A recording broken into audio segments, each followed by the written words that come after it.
আসসালামু আলাইকুম ওয়া রাহমাতুল্লাহি ওয়া বারাকাতুহু। সম্মানিত ভিউয়ার্স, আজকে আমি আপনাদের সম্মুখে একটি বিষয় নিয়ে উপস্থিত হয়েছি। আর এই বিষয়টি হচ্ছে বাইবেলের বৈপরীত্য নিয়ে। আর এই বৈপরীত্যটা হচ্ছে এমন একটি বৈপরীত্য যা কখনো মেনে নেওয়ার নয়। আর এটি হচ্ছে ঈশ্বরের সৃষ্টি নিয়ে।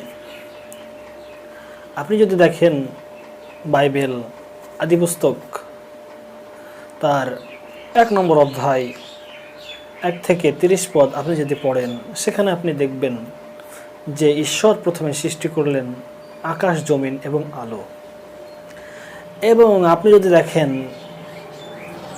3 নম্বর দিনে ঈশ্বর সৃষ্টি করলেন গাছপালা, 4র্থ দিনে সৃষ্টি করলেন তারকারাজি, সূর্যচন্দ্র, এবং তিনি 6ষ্ঠ দিনে সৃষ্টি করলেন মানুষ। 2য় অধ্যায় 1 থেকে 10 পদ যদি আপনি দেখেন, তাহলে আপনি সেখানে দেখবেন যে ঈশ্বর প্রথমে মানুষ সৃষ্টি করলেন। 1 নম্বর অধ্যায়ে আপনি যদি ভালো করে খেয়াল করে দেখেন যে 1 নম্বর অধ্যায়ে 6ষ্ঠ দিনে তিনি মানুষকে সৃষ্টি করলেন, কিন্তু 2 নম্বর অধ্যায়ে গিয়ে সেখানে বলা হচ্ছে যে মানুষকে তিনি প্রথম দিনে সৃষ্টি করেছেন, প্রথম ভাগে তিনি সৃষ্টি করেছেন। তারপরে আর তাহলে আমরা দেখলাম যে ঈশ্বর 3য় দিনে কি সৃষ্টি করলেন? ঈশ্বর 3য় দিনে গাছপালা, নদী এসবগুলো সৃষ্টি করলেন। কিন্তু আপনি যদি দেখেন আদিপুস্তক 2 নম্বর অধ্যায় তার 1 থেকে 10 পদ, তাহলে আপনি সেখানে দেখবেন যে ঈশ্বর প্রথমে মানুষ সৃষ্টি করেছেন।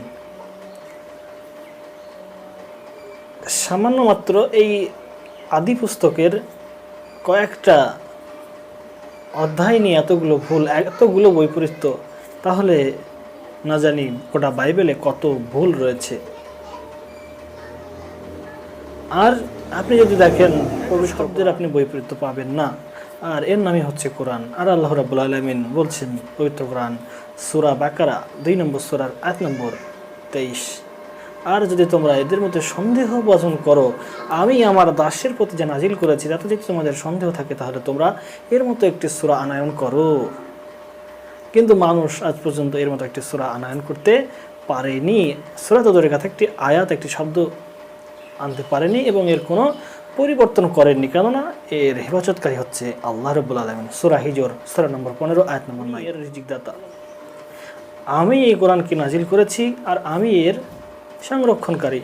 তাহলে আসুন আমরা পবিত্র কোরআনকে ফলো করি এবং বোঝার চেষ্টা করি, মানার চেষ্টা করি এবং একমাত্র ঈশ্বরের উপাসনা করি, এক আল্লাহর উপাসনা করি এবং ইহকাল এবং পরকালে লাভবান হওয়ার চেষ্টা করি। আসসালামু আলাইকুম ওয়া রাহমাতুল্লাহি ওয়া বারাকাতুহু।